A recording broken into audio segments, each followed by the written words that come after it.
All right, Cody, we got the mailbag coming up at 2:30. Make sure you're with us. We'll get back into the conversation regarding Antonio Brown at the top of the 2 o'clock hour. We'll talk about your Sacramento Kings.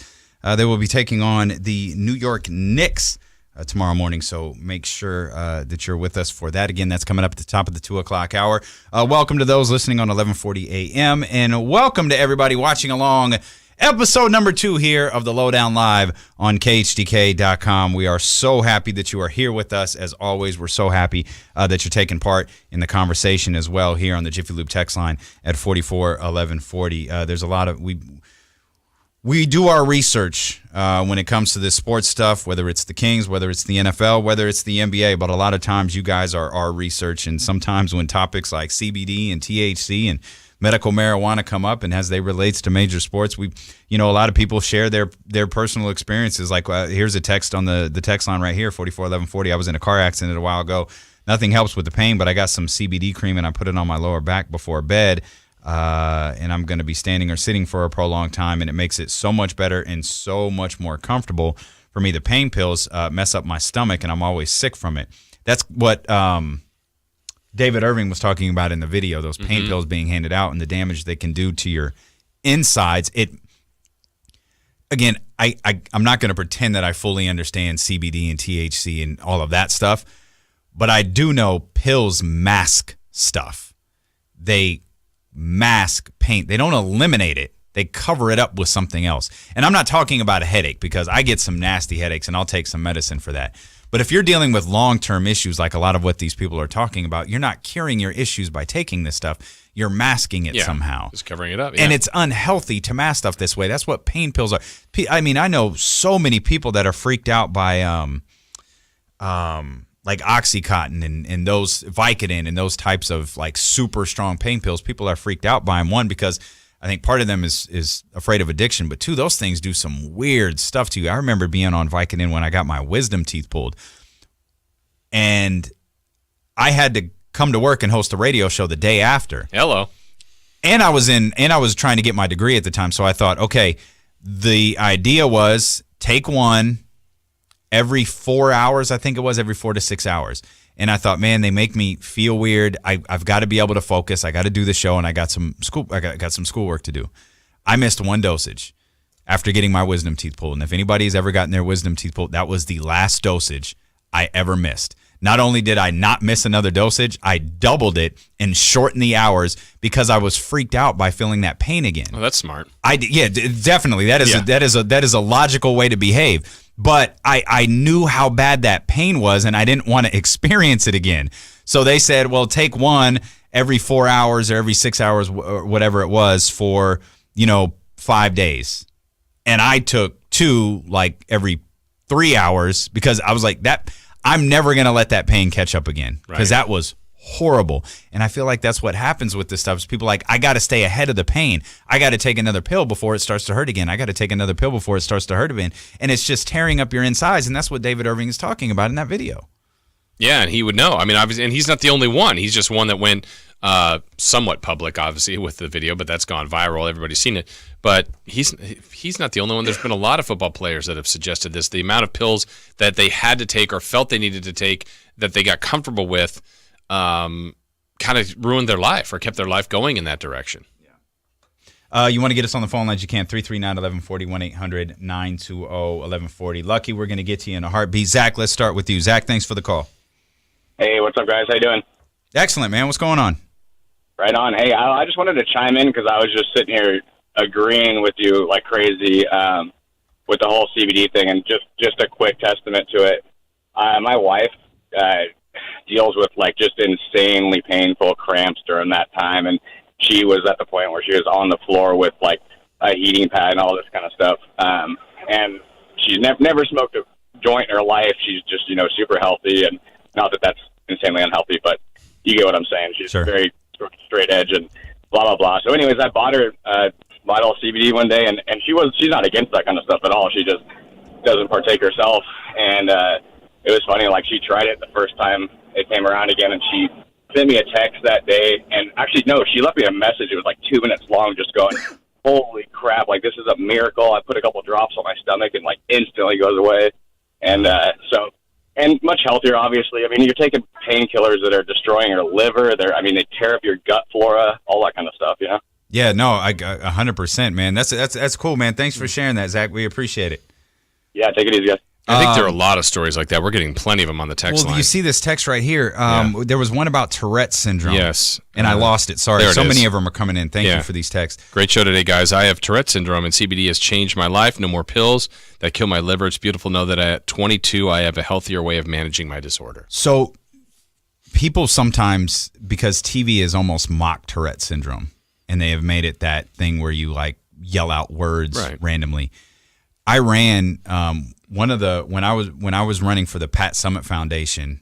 I think the first marathon I ran, it might have been the second. I ran with a girl who was doing a feature for NBC. She had Tourette's syndrome, and she was telling me about it and how that, she told me like, it's not what you see on TV. Like that's a very, very rare form of Tourette's syndrome. It's like involuntary movements that become excruciatingly painful for people.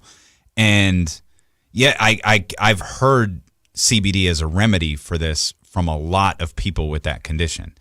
And I understand it's not legal in every state, but if you're talking about sports, wouldn't it be the NFL and the NHL as the two sports that you might want to think, maybe we don't have to say it's legal.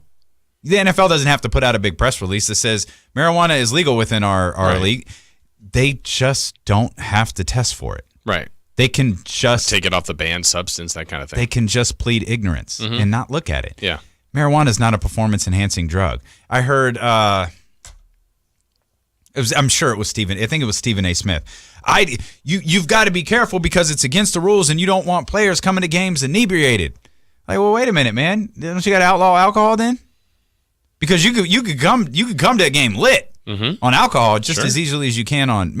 And who's going to slow down their? Who's going to take an edible or a joint before going out to play football? Right. I think this is something people are talking about doing after games and on Mondays and on Tuesdays. Yeah, exactly. Remember, Ron Artest with the Bulls said that he was drinking at halftime.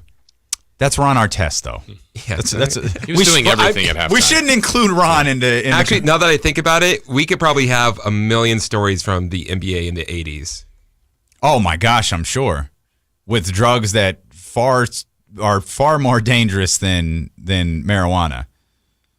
Oh, yeah. Far more crazy stuff was being done at halftime during basketball games in the 80s. For sure. And in all sports. Rumors. Yeah. Rumors. I mean, baseball players sometimes finish a game at 12 o'clock and are back at the ballpark at 7 the next morning.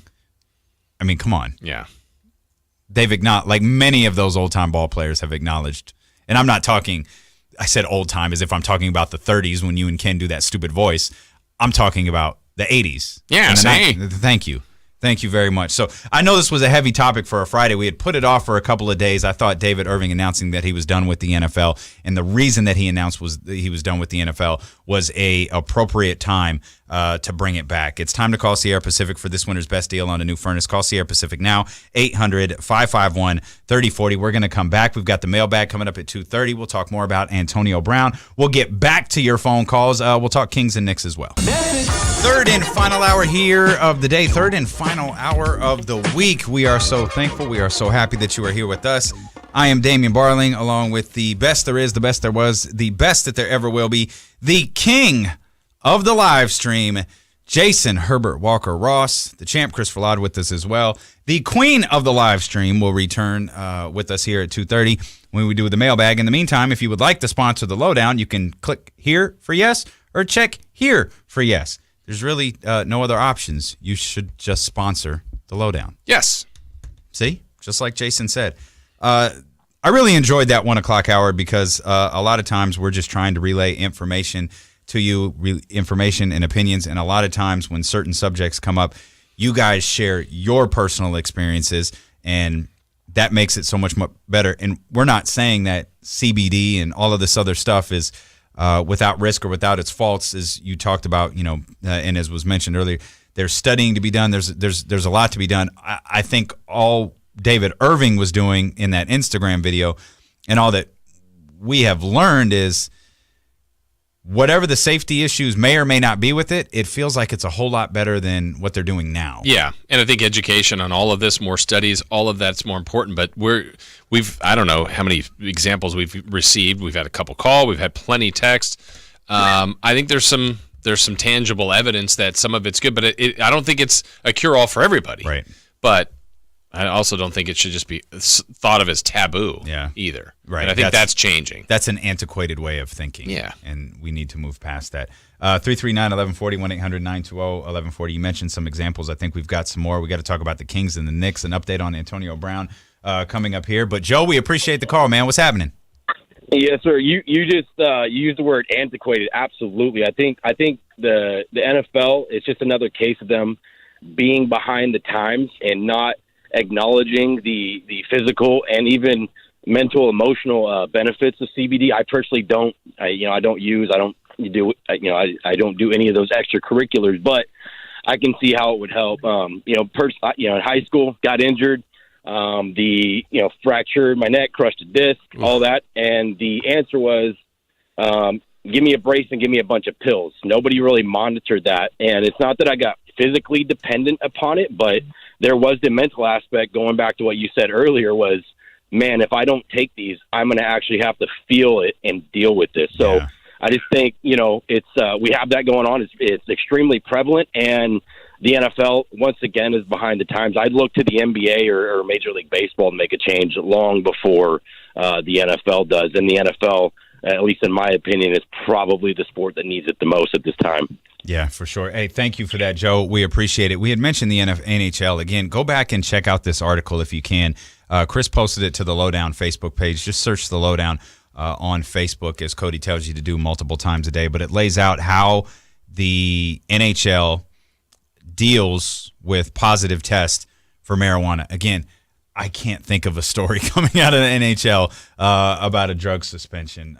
So just it really is worth the read. It's a great read. It talks about the NHL, talks about Major League Baseball, talks about the NBA, and it talks about the NFL as well. Stefan, always good to hear from you, buddy. What's happening?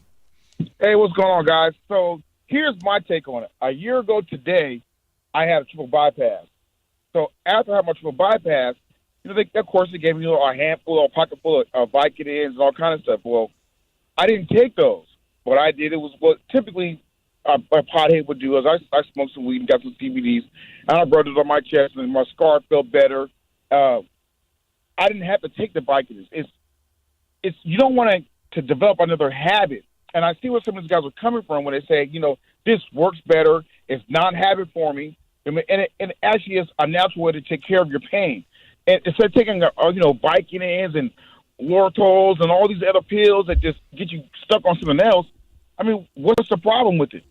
It's just because at first they couldn't regulate it. Now they can regulate it. So, I mean, now it's time for them to take a second look at what this could possibly do, A lot of these guys wouldn't have the problems they have now if this was an option in the 80s, in the 70s, in the late 90s. I mean, guys are getting suspended. Their whole careers are being – look at – what's the guy from Cleveland, Josh Morgan?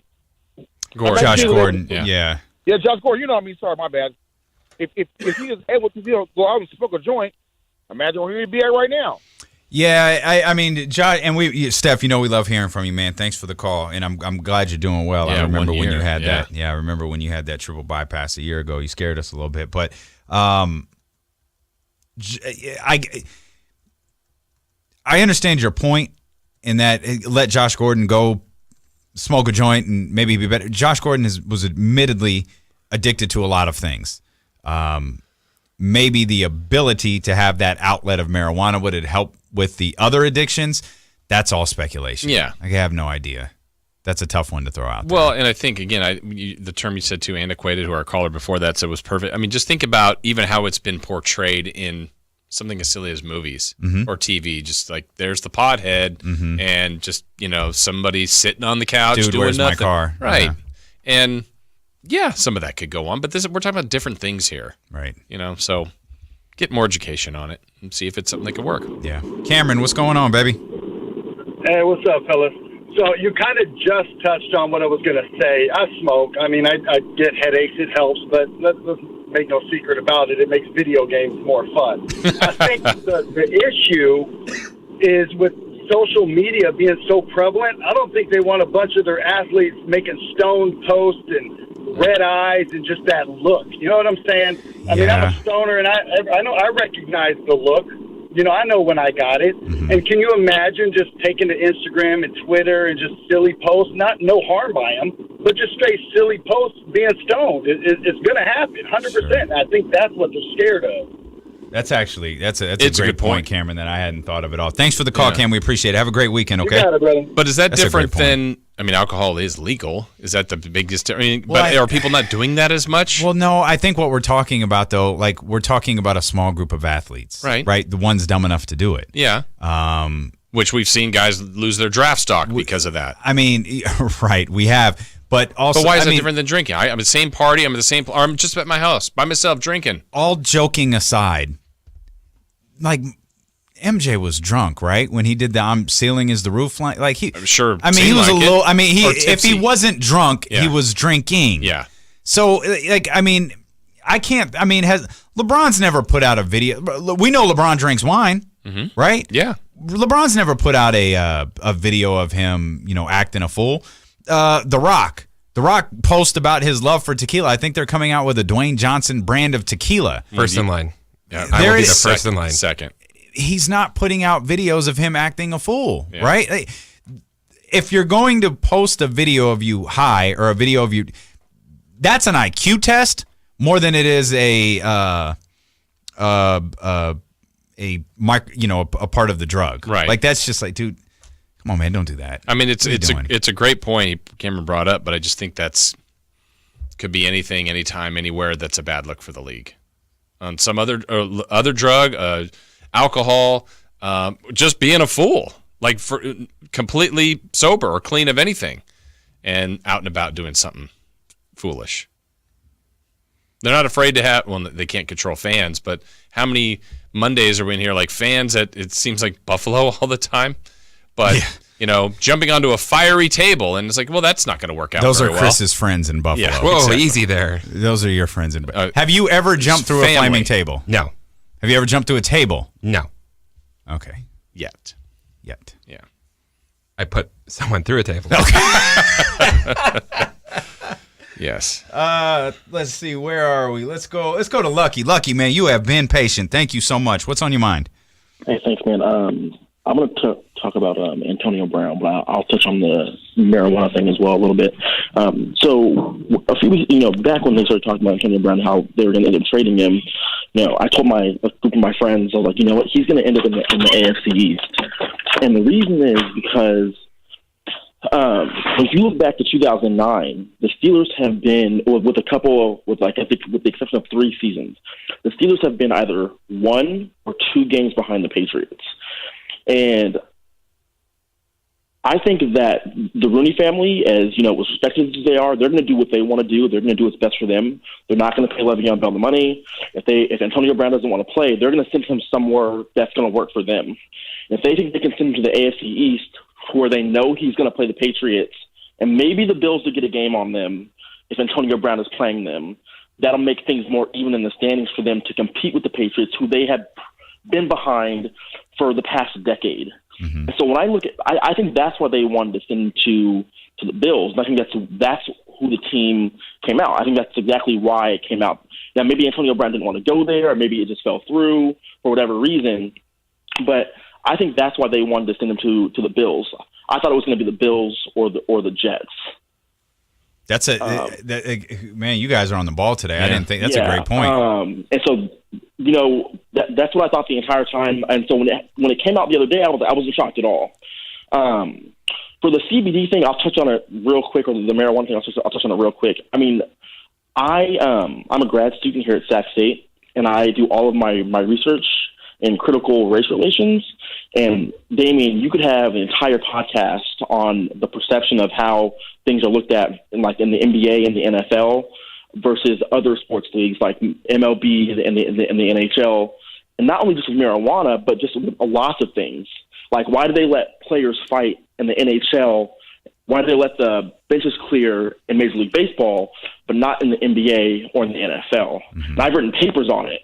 And I think that you could touch on that in terms of looking at marijuana and how it's perceived to be in the NFL and not in these other leagues. I know it's not the entire story. I know that's not the end all be all for the entire situation, but I do think that it's a big part of it. Thanks for having me on, guys. I'll talk to you later. We appreciate you, Lucky, man. Thanks for that. We've talked about this before. The NBA, the fighting in the NBA, that is a David Stern thing. Mm-hmm. Now, I mean, not that fighting in the NBA would be a thing if David Stern wasn't around. David Stern talked openly about it, particularly on. I keep wanting to call it Love and Basketball, but I don't. That was the movie, the Basketball Love Story. A love story, yeah, that's it. He was talking about, and it's really worth going out of your way to watch. When David Stern took over, he was like, the NBA was the black league. And the last thing you can do is have the black guys fighting each other. Or worse, David Stern noting, you can't have the black players fighting the white players. And that's why he was so strict on fighting. That's why those plays, that you see from the old Kevin McHale stuff, the old Detroit. Dude, we are putting an end to that because we've got this guy in Chicago who is extremely marketable to all of America. White America, black America, all of America. And you're not going to screw it up because you're going to be out there fighting because someone fouled you a little too hard. We're putting an end to that. Baseball, I've never understood. I think that so the point being, David Stern did that it was survival. Yeah, he was trying to make the league survive. When David Stern took over as commissioner, they were someone referenced this yesterday a couple days ago when we were talking about Kareem Abdul-Jabbar and his place in history, coming out of that tape delayed era. Like, imagine trying to sit down and watch a Kings game that took place 5 hours ago. Like, that was the world of the NBA back then. And David Stern was trying to find ways. No, we're safe to air. You can put us on ABC. You can put us on CBS. You could put us on in primetime. We're safe to air. We're clean. We're good. Yeah. Well, and if you look at the presence of what he had done, it's cleaned it up. I mean, literally. And I thought the rule is silly, and I still do to some extent. But you step on the floor and you're on the bench, you're suspended. Guys know that. It's very clear, and there are less fights, and certainly it changed dramatically with the Malice. And I feel like Adam Silver has gotten he's allowed that rule to be interpreted. Yeah. Which David Stern did not do, as every single Phoenix Suns fan that ever existed knows. David Stern didn't interpret the rule. He read the rule. You step on the court, you're gone. Yeah.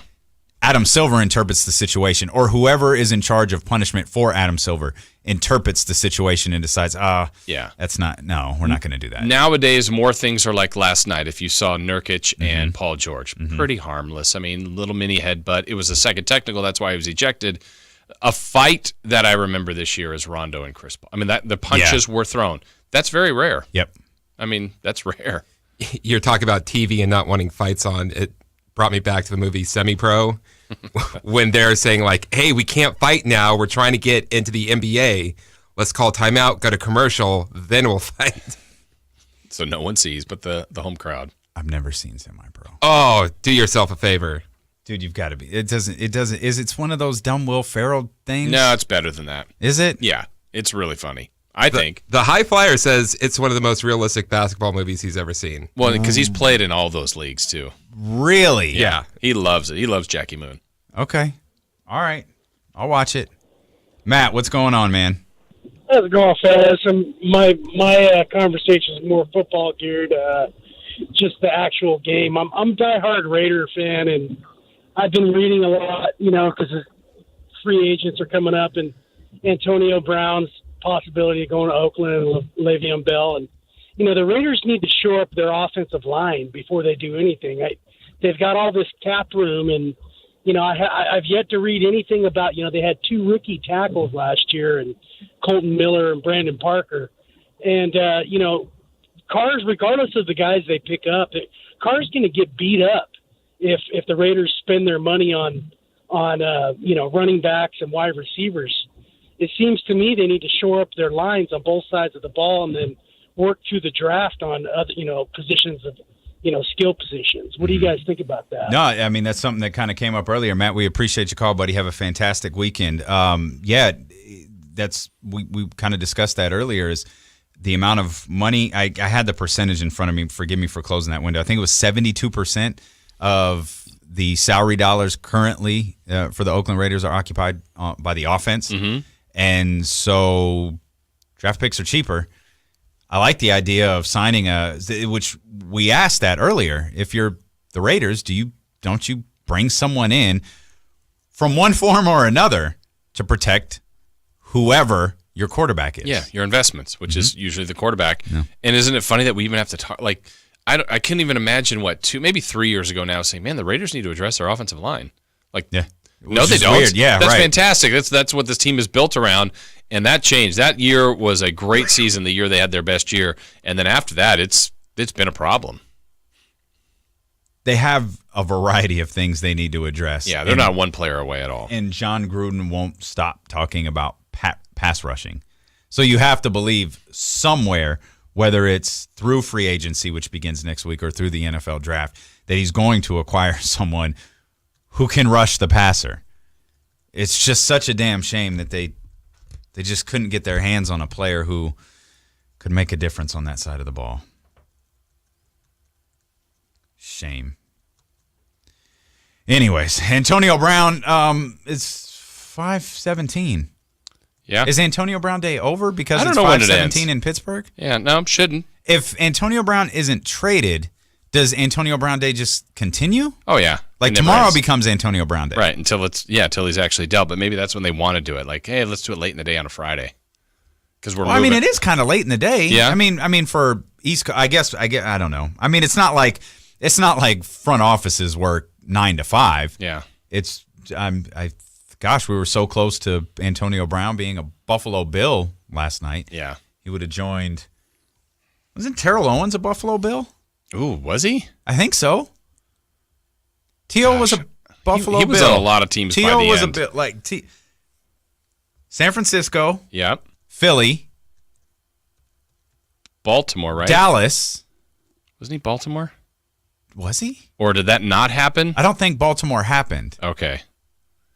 Dallas, Cincinnati? Yeah, he was definitely a Bengal. Wasn't he a Seahawk? He was a Buffalo. He was a Seahawk during I think only for training camp. Oh, there you go. So San Francisco, Philly, Dallas, Buffalo, Cincinnati. Oh, he ended and they don't even give him credit for Seattle?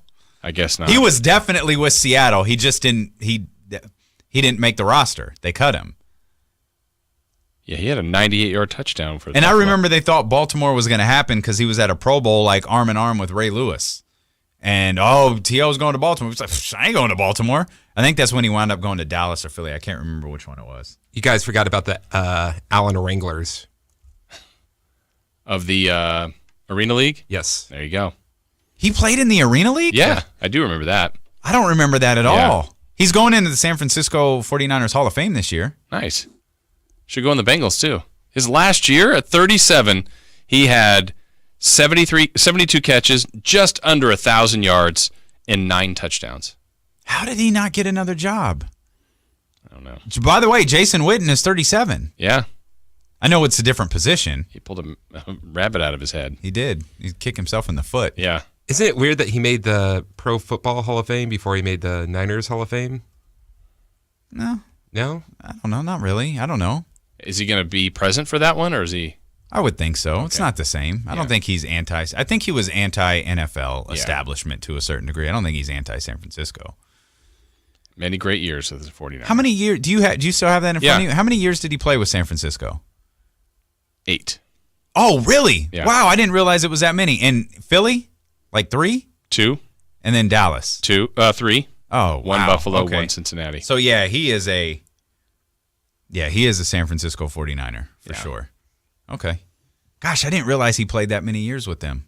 I mean, he certainly had memorable moments. I just didn't realize it was that many years. I wonder where he ranks because of, there's a rather notable wide receiver that played for San Francisco. I wonder where he ranks on. Is he second, like on all of the all-time lists? For the 49ers? Yeah.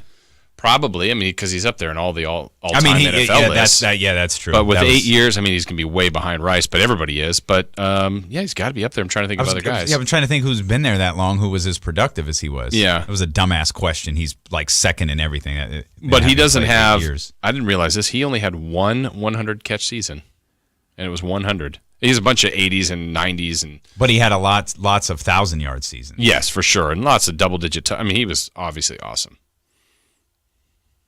I feel like Chris was going to jump in here with something. He maybe. Chris is doing math. Chris is doing math right now. Get a shot of that on the live stream. Chris is doing math. It always goes bad when the Lo-Down does math. Is this sports math? Oh, gosh, or is this real math? Yeah. Okay, so Terrell Owens is second in yards to Jerry Rice. Mm-hmm. He only trails him by 10,675 yards. So close.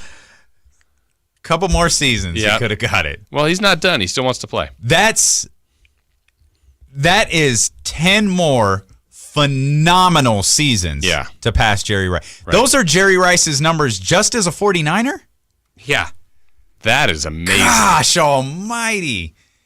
So T.O. would have needed, Terrell Owens would have needed 18 incredible years, like elite in the league, wide receiver years, to have passed Jerry Rice. Yeah, 5 of his 8 years, he had 1,000 yards. He would need 10 more of those. Man. Just as a Niner to catch that Jerry Rice. Is insane. So receiving touchdowns, Gene Washington is third with 59. Okay. Terrell Owens is second with 81. This is going to be obnoxious. Jerry Rice, 176. Wow. Almost 100 more. That's why he is so often called the greatest football player that has ever lived. Is that a conversation anyone is going to have anytime soon about the greatest wide receiver ever? Boy, how do you pass? I mean, it doesn't feel like it. I mean, he wasn't when 40? Like he was playing at 40. Like Fitzgerald has had a long, great career, but he's not. And he not mentioned in that realm. He had 2 Hall of Fame quarterbacks back to back. Mm-hmm. And then where did he go after Steve Young? Was he with Garcia? I don't know if Garcia or did he go to Steve Young? Rich Gannon in the Raiders. Right. I can't remember the timeline in which he wasn't with San Francisco anymore. Yeah, but he had some good. He actually had some good numbers with the Raiders. Yeah, no, he definitely did. I was more looking at quarterbacks. Like Gannon's not a Hall of Famer. No, but had a good run. Had a good few years. Is Joe Flacco a Hall of Famer? No. You know, you just need. Does he have 2 Super Bowl? Oh no. What's his name's got the other one? Dilfer's got the other one. 2 laughable quarterbacks have Super Bowls as quarterbacks of the Denver Broncos. Or as the Baltimore Ravens. I guess I can't knock Joe Flacco considering dude gambled on himself and his team went to the Super Bowl. Yep. And he got a deal that just got paid off about a week and a half ago. So good for Joe Flacco, I guess. Time for 2 great shows in one place. No, we're not talking about the Lo-Down and the Lo-Down Live on KHTK.com. We're talking about the Boat and RV Show now through Sunday at Cal Expo. You have mailed letters for the last week. 280 Commerce Circle, Sacramento, California, 95815. Courtesy of Jason Ross, we have painstakingly gone through all of those letters, including the ones that were just delivered by our wonderful mail lady today. We are going to open those, and we are going to answer your mailbag questions next. Push it. I think it was one. Push it. Get up on this. Push it real good. Welcome back into the Lo-Down. Welcome back into the Lo-Down Live. Damian Barling along with Jason Ross, the champ, Christopher Ladd. And Cody Baylor is here with us. Before we get to the mailbag, Cody, happy International Women's Day. Thank you. Yes. Today is a day that, why it's relegated to one day, but for some reason we celebrate women, and I have a special admiration for women who work in fields that are dominated by men. Sports and sports talk is one of those. You work in both. You work for the Oakland Raiders, and obviously you work around here. You've been with us in terms of being upstairs for a very short time, but your contributions to the show are absolutely invaluable. We love having you here. The audience loves having you here, and we thank you for all of the hard work that you put in for this show. Thank you. Cheers! Cheers! Hey! Oh, Sorry. that's too bad. It's a shame that you don't have a bottle that has your name on it. It's I'm gonna a grab shame. it. Yeah, okay. Maybe tomorrow. And just a reminder, everybody, every day is International Women's Day on the Lo-Down. Thank you. Indeed, it is. It is. Anybody can be Mr. Romantic one day a year. Yeah. I want to see the guy who can be Mr. Romantic 0 days a year. Got it just in time. Got it in. Got the Office reference in. 2:31. Bang. You remember it? No. Steve Ryan. Carell? It was Oh, Ryan. it was Ryan. Yeah. Okay. It was Ryan. You know, Ryan was kind of a D-bag. Yeah. So that's something that he would say. Oh, I remember now. See, there it is. Can I say late season Ryan might be my favorite character on television? When he shows up with the baby in the last episode. He's allergic to strawberries. It's fine. So good. So good. Anyways, Cody, thank you for all you do. You've become a favorite amongst the audience already. And I'm sure none of it has to do with your fantastic pronunciation of a word like mailbag. Mailbag. Here we go. First letter. We're going to tear this thing open, Cody. What do we got? Will the Lakers win less games this year than they did last year? What an insane question to ask before the year started. Right. They won 35 last year? Yeah, and we were 30. all complimenting them on that. I mean, Yeah, it was absolutely. As much as it hurt to say, it was a feel-good story. Look at these young Lakers Yeah. with Luke Walton and this young talent. Hey, if they got somebody big and they get the biggest player in the game, Yeah. what could they become? Clear direction Yeah. with last year's Los Angeles Lakers team. Yeah. Not so much this year. 35. They're at 30 now. How Yep. many games are left? For them, probably There's 16? 17 games remaining. Well, we know Do they're you want to taking know an- their schedule? Their All all hardest? 17 games? Yeah. No, not all Tell 17. us all 17 games. Not all 17. Their hardest their hardest teams they have to face is the Bucks, Raptors, Warriors, OKC, Celtics, and Trailblazers. The easiest. Excuse me. The easiest. Excuse me. I believe you left one out. And Sacramento. Thank you. Yeah, thank you. Sorry. The juggernaut. Yeah. That is the Sacramento Kings. And has a the better record than easiest. the I didn't Lakers. rate these guys. So the easiest is the Knicks, Bulls, Washington, New Orleans, and Charlotte. Okay, that sounds right. That's. I could see Charlotte beating them. I did. And Can then I push? LeBron is on his Right. cool down. Yeah. Okay. All right. We'll get to that in a second. Can we push? Cool down. Push it real good? Yo, baby, pops. Yeah. Push. Because 30. Can they You win think they're five getting more right games? to that number? Five more? Five more and 12? games. I'm going 5 more games. Okay. I say I'm pushing. 4. All right. I say well, they're going to So miss you, it. oh wow. they're going to win more than 5. Okay. Yeah. So I'll take the over. All right. 6 or more. Okay. Since you mentioned it, let's hit the next one.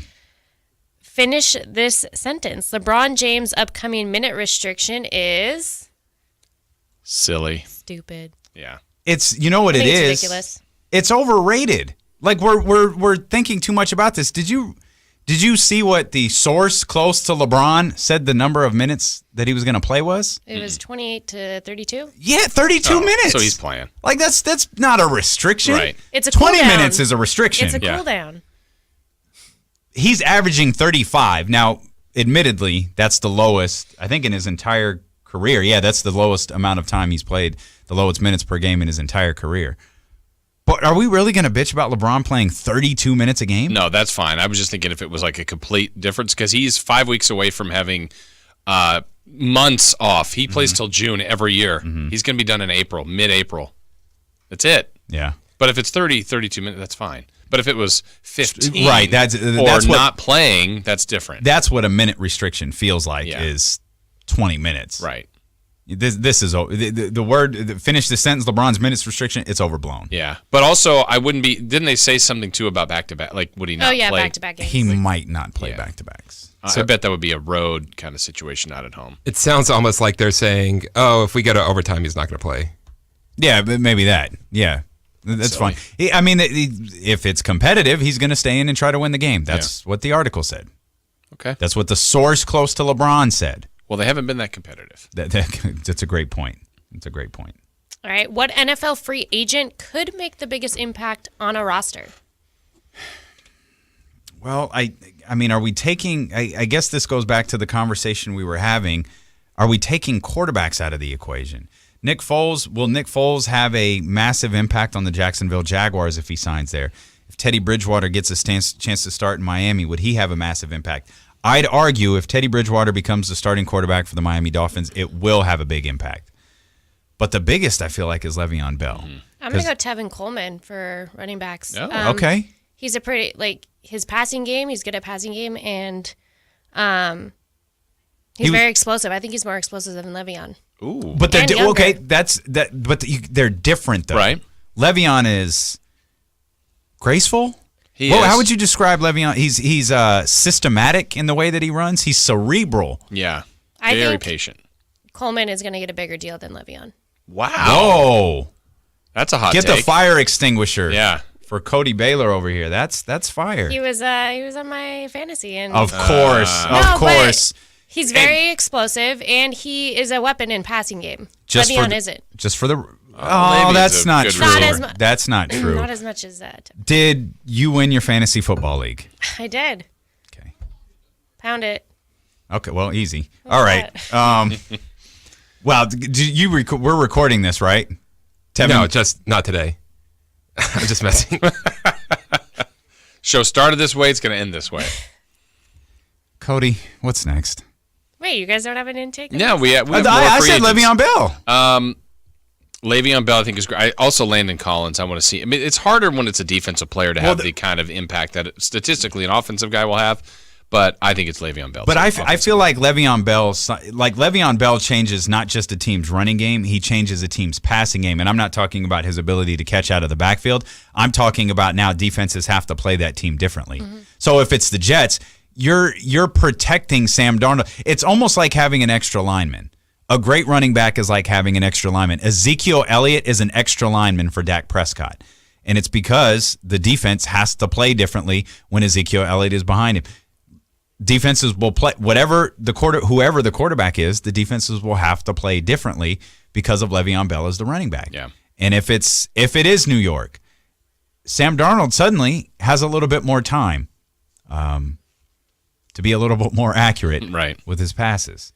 So that's the reason I go Le'Veon Bell. You can make the same argument for Tevin Coleman, and you're right. It's significantly more difficult. It could be a guy like Trent Brown. Imagine Trent Brown goes to the Oakland Raiders, and suddenly, instead of Derek Carr getting sacked, was it 60 some odd times this season? He's getting sacked 20. That's the type of difference, yeah. Right, that's the type of impact that an offensive Jared lineman. Cook is also on that list, which I really hope we sign him back. Yeah, he had a good year for the Raiders. He was their best receiver as tight end. He's affordable. That feels like a no-brainer to me. Yeah, you just have to keep him. Yeah, unless he's getting offered like a massive contract from somewhere, and I don't think that he is, that feels like a no-brainer. And do we know anything on Marshawn Lynch? Is he playing? I haven't heard They're staying in Oakland. Yeah. Doe? I haven't heard He should. anything. He's really from Oakland, though. I've heard that. Yeah. I can't wait for the first live stream when we bring that song back. Yes. Next question, Doe. Nice. All right. Does the trade of Case Keenum assure the Denver Broncos are drafting a quarterback? Yep. Yeah, I don't even feel like I think they were going to do that anyway. I don't even think the trade part. I mean, so literally on their roster, I think they have Joe Flacco and Chad Kelly. That'd be impressive. Yep. And maybe even I think they had the guy from Stanford too, Hogan. I mean, like basically they need another guy at some point.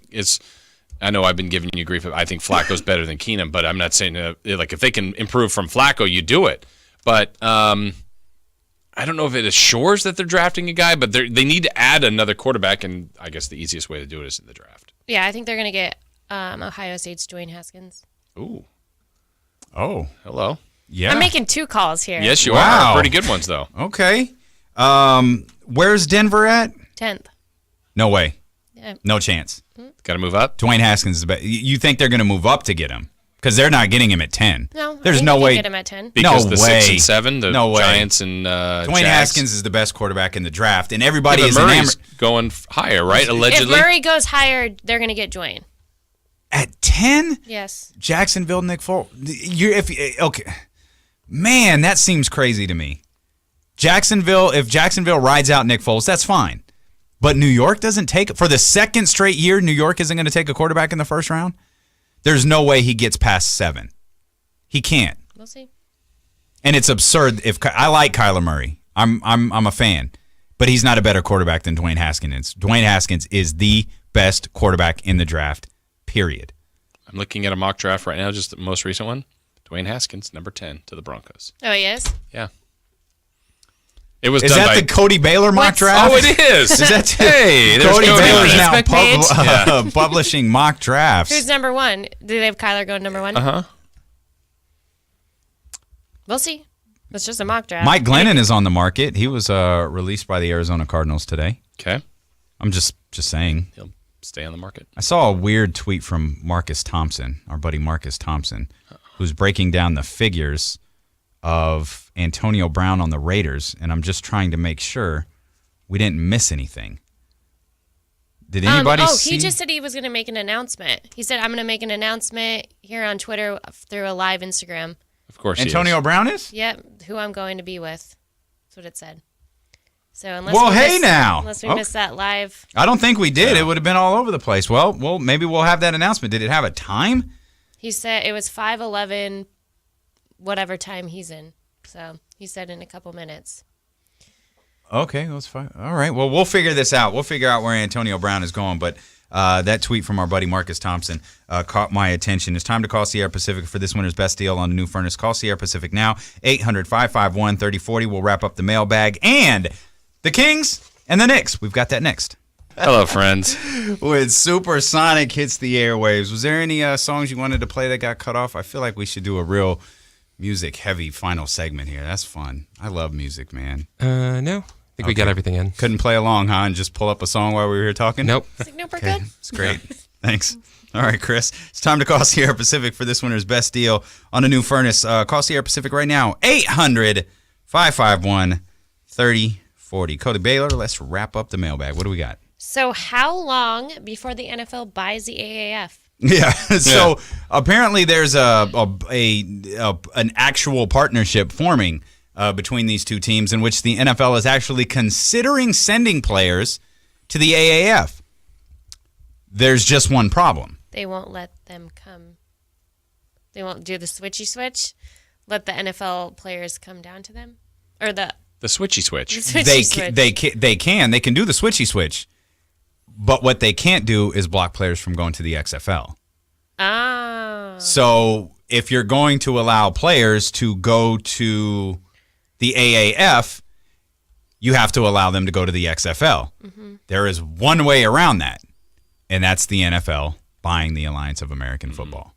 It breaks the antitrust violation. Correct. Yep. And then truly make it that developmental league, but it hasn't quite. It feels like it has some offshoots from the NFL, but it's not fully there. Right. So to go back to her question, how long before, or the question that came in the mailbag, how long before the NFL buys the AAF? Yeah. Immediately following the first season of the AAF. Yeah. The NFL is buying it. I think so. So in a few months. Yeah. That's my opinion. Yeah. You're in on it? Are we all in on the NFL buying the AAF? Yeah. And then will the XFL ever get started? How will this affect the Canadian League? It doesn't. Yeah, that's always been a separate entity that's kind of still existed, but I feel like it's a separate entity that no one actually understands. Right. Yeah. Like because they barred Johnny Manziel from Canada, and they barred him from playing in other leagues. Yeah. I know a couple people that have gone from Canadian to... Oh, yeah, a ton of people have gone from Canadian Football League to the NFL, but what I'm saying is they barred Johnny Manziel from playing anywhere else. Right. Oh, yeah. Just him specifically, but that's the Johnny Manziel rule. Okay, last one, Cody. With Buddy Hield on pace to hit the fourth most threes in a season, is it fair to say he was an all-star snub? I don't think he was an all-star snub. Buddy has had a terrific season, played great, played like an all-star. So did De'Aaron, so did a few other guys. But no, shouldn't have been. He would have taken spot from someone else that was more deserving. I think he's a most improved player. I think that race is really good. De'Aaron's on that list, Siakam, Buddy Hield. There's a few others, but that's a good award race right there. Yeah, Siakam is, man, he's been incredible. The answer, and I think it was Katie at the arena, so I'm not sure if it was post or what show it was. She was just emotionally adamant that Buddy Hield should have been an all-star. And she was upset that she felt like, coaches and voters and stuff, they weren't watching Sacramento Kings games. He should have been an all-star. And I'm fine with anyone who believes that. I'll just ask you this. Who on the Western Conference didn't belong on the team? Right. Because that gets really, really difficult. It's fine to say this person should have been on it. It's a lot harder to say this person should have. Yeah. Who didn't deserve to be on the All-Star team? And when you look at, again, don't throw was it Dirk? Don't throw Dirk out there because he wasn't voted. That was a totally separate deal. The guys who are on the All-Star team all deserve to be there, and it stinks that Buddy didn't get the nod. But again, if you believe Buddy deserved to be on the team, you've got to take someone off it. And I went through I didn't have anyone that I could take off it and say Buddy deserved to be in it over them. Buddy's had a hell of a year. It's a great question. What did they say? Was it finished fourth most threes in the season? Yeah, but that's the season in its totality. He had a great first half for sure. He's going to wind up having the best season of his career by far. Maybe if they did I don't even know if they did an end of the year All-Star nod, if he'd get it. Because again, you run into the same problem. Who's coming off of it? Right. And I don't know who that would be. Yeah, and I think the people he's going to end up being behind, I think it's 1 season of Clay and 2 of Steph, and maybe Steph will get there again this year. So it's pretty great company that he's in as far as his three-point shooting. But great year, and I anticipate even more great years coming up. But it's going to be difficult to be an all-star in the West. I mean, It really will be for years to come. Well, great years aside, we could use a great game from Buddy Hield tomorrow, as we got, I believe, Jason, you referred to it as basketball and brunch. Tomorrow morning, Kings basketball, Kings and the Knicks from Madison Square Garden. Yeah, we'll have pregame at 8:30, game at 9. That's the one element you wonder, will it affect? I mean, obviously, I know the Knicks are playing early too, but basketball has that kind of body clock rhythm, timing to it. It's the most players that take more naps than any other sport. They just kind of have a morning shoot-around, they nap. It's in that window, but you got to play. And I think what do they have? The Knicks are 4-23. I mean, they're not very good in their last 27. They just came off an 18-game losing streak. You beat them here, and you didn't play great. I think they're still the worst team in the league, right? Yeah. But they're worse than the Suns right now? Yeah, they had the head-to-head the other day after they left here, and they lost in Phoenix. So it's not a great team, but, again, with that said, we know anybody's capable of getting anybody. But if the Kings are sharp and they're focused, they should get out of there with a W and get a season sweep of the Knicks, get the road trip started the right way. And this could be a productive weekend. I think the matchup for the Clippers is difficult tonight with OKC. Tomorrow for the Spurs against Milwaukee. So I just caution everybody, we thought the same thing when the Spurs played Denver. True. But in the end, the Kings have to win anyway, right? This is about getting hot now. They have a schedule that lends to that, especially after the final game of this road trip. But got to start building some wins here in the final 18. How's the map looking, Jason? Map's still in place. Map to the playoffs. Yeah, none of it has really changed yet.